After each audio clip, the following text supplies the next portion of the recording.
How long do I need to do? 15 to 20. Yeah. Okay, Maybe even 20 maybe minutes. even 12. That's fine. And I'm entire. not gonna be all like. Okay. So this is our project, Language Vitality Attitudes of the Vietnamese Community in Portland, Oregon. This came out of the Vitality reports that we all did. We also were with Matt, but we kind of branched off into our own thing. So to introduce our research that we did, we decided to come up with some ways to measure linguistic vitality of the Vietnamese community, the Vietnamese speaking community that we came across in our Language Vitality project. And myself, Mary, and Camille were intrigued by the visible size, and like it was very thriving, and there were a lot of churches and events and community groups, so we were really intrigued to explore it more as we were able to with this project. So as an extension of that project,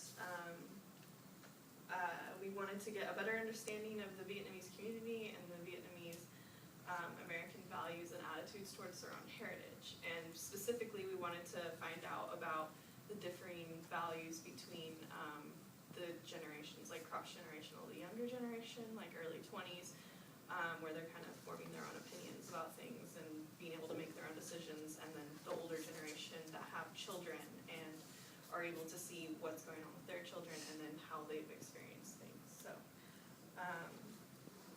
So we just wanted to find, or basically discover an insider's perspective into what's going on between these two generations and how their opinions and values differ about the language. So with that, our primary research questions were, how does the Vietnamese language fit into the cultural values of this community? What is the perceived vitality of Vietnamese within the community? We're specifically interested in how they perceive their own vitality. How do cross-generational attitudes towards Vietnamese differ? And so our hypothesis was that language attitudes would differ cross-generationally, with the second generation, the younger generation, perceiving a weaker connection between the Vietnamese language and Vietnamese culture, personal identity wrapped up in that, and that they would be less optimistic about a future vitality of Vietnamese in Portland. And of course, we kind of predicted that the older generation would be a little bit more optimistic about this. So in terms of previous literature on the subject, Wolfram did a study of the English as it's used by the Vietnamese community, I believe in Virginia, and he noted that the Vietnamese immigrants were under very extreme pressure to acquire and adopt English, and that English was strongly tied to educational values within the community. And it was noted that the Vietnamese community in Virginia did have positive attitudes towards maintenance. However, English and Vietnamese serve very different functional purposes, and so he hypothesized that English would eventually overtake Vietnamese.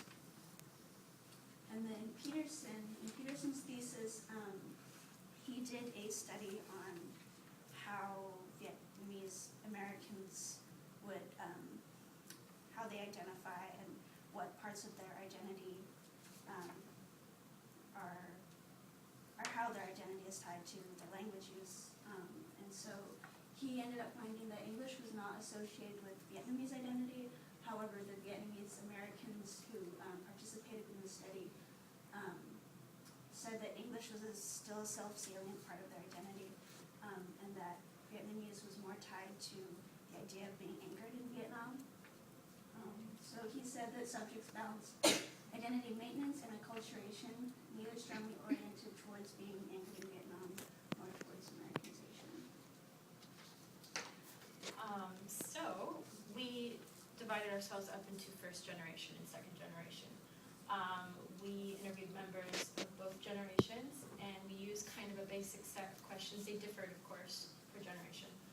They related to language use, identity, and vitality. That was kind of the qualifications that guide our interviews. And informants were chosen based on the following criteria. The first generation, we wanted people who had immigrated to the United States having been born in Vietnam. We We wanted them to be parents over 30 and fluent in both Vietnamese and English. And for my second generation informants, the criteria were that they were born in America but grew up in a Vietnamese speaking household, had parents who were originally from Vietnam, and were unmarried, under 30, and childless. Okay. So Mary and I split up into a group to do the first generation, and then Camille conducted like ethnographic interviews with the younger generation. So to start, we kind of pinpointed this area in our previous project of language vitality over in Northeast Sandy, where there were a lot of Vietnamese businesses, churches, like Buddhist and Christian, and so, but Mary and I just decided, like, let's just meet on Sandy in this area and search and see what we come up with. So we kind of just went in there blind, and We infiltrated. yeah, we infiltrated this church, which is actually like a large campus. It's the Mission Parish of Our Lady Lavang, I guess that's how you say it. But it's also like you see on this is like the cement gate that's around it. It's the Southeast Asian Vicarage. I don't If any know. of you are Catholic, you Yeah. might. Vicariate. There you There go. you go. We don't know how to pronounce it. And then this was kind of like the entrance where you can see like some children and statues and buildings. It's So about 5 acres, actually. It's quite yeah, large. it's huge, and there's a very large parking lot and like a bunch of buildings and statues and things like that. So we went in there initially for our other project and kind of talked to people and saw like this Cub Scouts thing going on, and tons of children. All the children were speaking English. And so we talked to a few people and then came back the next weekend after Mary had contacted someone from the church in their parish office. And when we got there, it was, Sister Josephine, yeah, who so, no longer existed. So Yeah, the they- contact I had made had disappeared. But yeah, they didn't know who she was, and we found out that she was a nun. And so they basically were very kind and gathered us up a few people. We spoke with the head of the education department that they have there, because they have a school here on this campus that runs on the weekends, Saturdays and Sundays, teaching Vietnamese and English education and Bible study. And so we had an interview with him, and then we also met with 2 parents, male and female.